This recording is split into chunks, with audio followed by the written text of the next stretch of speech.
Assalamualaikum dan salam sejahtera. Petikan ini daripada Facebook page PGIRM, kenyataan media rasmi PGIRM. Reset persepsi, dividen bersasar KWSP untuk pencarum terdesak. PGIRM mengambil maklum laporan media Kosmo seperti tarikh berikut. Yang menyebut sebahagian pencarum berharap dividen KWSP dimasukkan ke akaun 3 untuk kegunaan semasa termasuk perbelanjaan perayaan. Jelas Azmi Bugis, kami ingin menegaskan bahawa tuntutan dividen dan pengeluaran bersasar oleh pencarum bukan semata-mata untuk perayaan.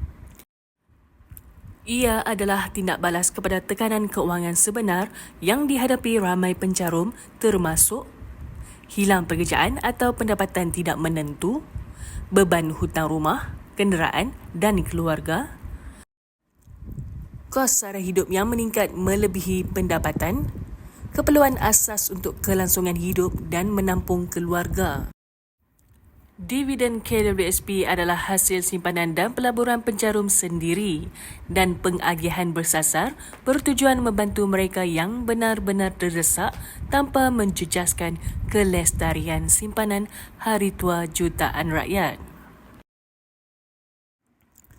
PGIRM juga ingin menyatakan bahawa laporan media yang menekankan penggunaan dividen untuk perayaan mungkin boleh menimbulkan persepsi kurang tepat tentang tujuan tuntutan pencarum.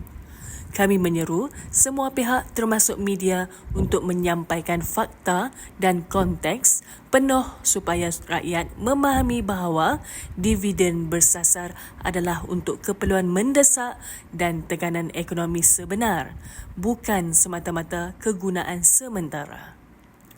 PGIRM akan terus berjuang demi kepentingan pencarum, menekankan keadilan, kelestarian dana persaraan dan bantuan bersasar yang tepat untuk mereka yang memerlukan. Jelas Azmi Bugis.